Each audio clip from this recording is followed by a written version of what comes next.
Good morning. Welcome back to our second Anchored in the Word morning reflection. And hope you're having a good Tuesday morning, or whenever you're watching this video or listening to this episode. And the passage we're dealing with is a heavy passage, as I mentioned yesterday.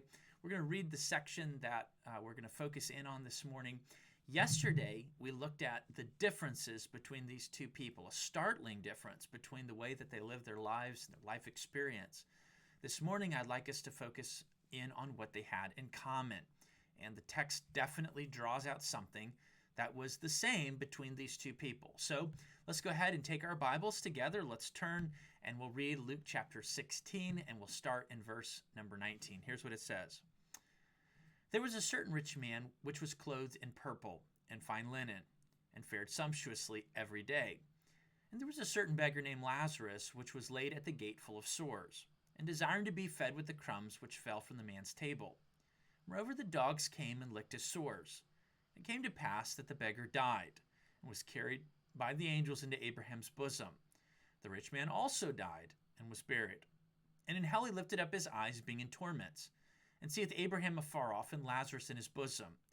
And he cried and said, Father Abraham, have mercy on me. Now, as I mentioned yesterday, we talked about the difference between these two people. One was very wealthy. One had a very easy life. He lived in security. He was able to enjoy the good of life. The other man, on the other hand, had a very different experience. He was sick. He was weak. He was a beggar. Did not live in a home. He begged at a man's gate, and he literally fought the dogs for the table scraps. But here's what we see in this text. Not only did they have this great difference, but they had something in common. In what way were these two people similar? Here's the answer in verse 22. It came to pass that the beggar died. The rich man also died and was buried. Now, when we think about these two people, though they had lived such different lives, they both died.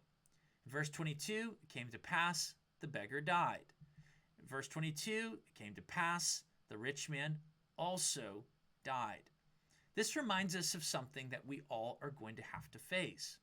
And that is the fact that you can choose lots and lots of different paths in life. You can enjoy lots and lots of different things. You can experience lots and lots of different heartaches. But at the end of all of those things, you will one day enter into eternity. There are no exceptions. And the Bible has a lot to say about this. This is the most universal experience to humanity that we will have. Lots and lots of different people from lots and lots of different cultures, from lots and lots of different times. All these differences, but this is the same.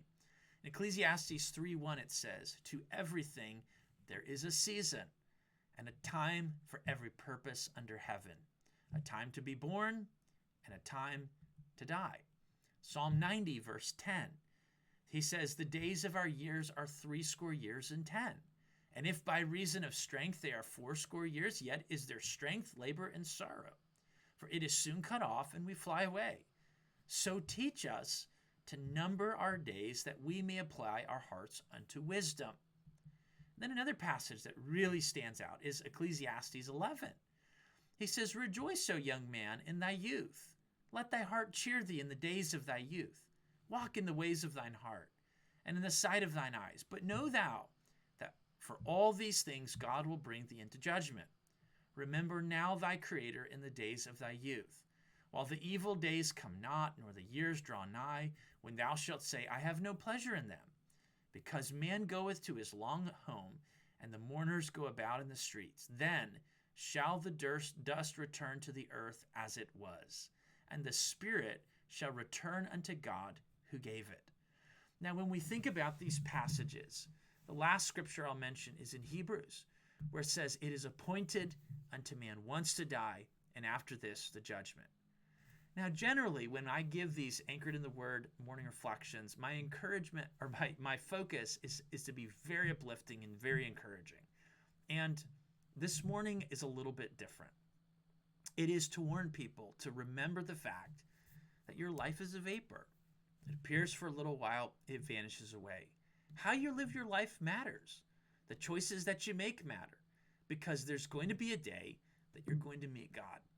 And when we think about these two people, though they lived such very different lives, they all experienced the same reality. They entered into eternity.